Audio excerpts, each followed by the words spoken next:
Now, Bristol. I want to talk about Bristol. I lived, worked, and studied as a scientist here for over a decade, and this city will always feel like home to me. Bristol has a really strong scientific heritage, so I'm really proud to march here. But I'm not going to dwell on people like Brunel or even Dirac, who we've probably heard about. I want to talk about Elizabeth Blackwell. She was the first woman to be awarded a medical degree in the USA, and she was born here in Bristol. And after she got her degree, she spent the rest of her career supporting women to follow in her footsteps and encouraging women into the study of medicine at a time when this was practically unheard of. Her sister was the third woman in the USA to get a medical degree. But we're talking about Dorothy Crowfoot Hodgkin, currently the only British woman to have received a Nobel Prize for Science, being awarded the prize for chemistry in 1964. Dorothy was Chancellor of the University of Bristol for nearly 2 decades. But even more than that, over the last 25 years, Bristol has had scientific discovery and innovation woven into its very core. I was lucky enough, when I was doing my PhD, to use data from the Children of the 90s study. Have people heard of the Children of the 90s study? Yeah, I can see waving. Excellent. So this groundbreaking study approached all the pregnant women in Bristol and the surrounding area between 1990 and 1991 and asked them if they wanted to take part. And around 14,000 women said yes, and them and their children have been followed up ever since.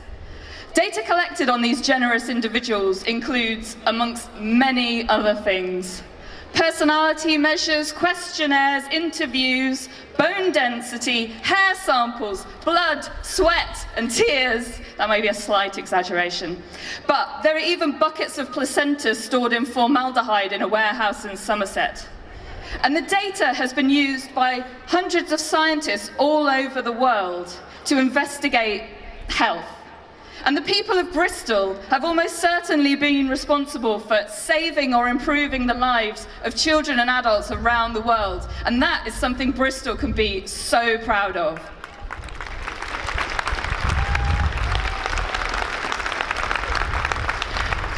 So I used the data from this study from when the children were teenagers to try and investigate links between drug use, in particular cannabis and cigarette use, and mental health. And while doing this, it became really apparent to me that there's a huge amount of misinformation in the public domain around drugs, drug use, and people who use drugs, from the level of government policy around drugs to the public perceptions of drug users themselves. And this is why I set up the podcast, Say Why to Drugs, so that I could provide some scientific evidence around these drugs and attempt to do it without spin and without judgment. Drug use is currently on the decline, but harms from drug use is on the rise. And there are links between drug use and mental health, but it's really hard to work out in what direction cause and effect might operate. It's crucial to never lose sight of the humanity as well.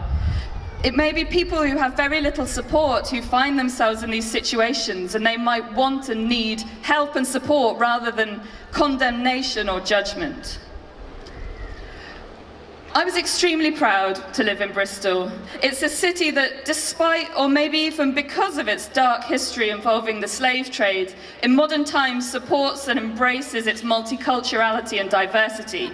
I was really proud when Bristol voted emphatically to remain in the EU, bucking the trend in the surrounding areas. Science as a research field needs to work on its diversity and representation. And that's why I've been involved with organisations like Science Girl to promote women in science as role models for young girls. And as a practicing scientist, I work alongside many people from around the world, including a number of Irish and mainland EU nationals.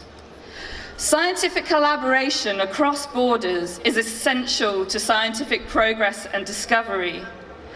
I want to encourage our brilliant engineers and scientists to be building bridges and not putting up walls. Thank you very much.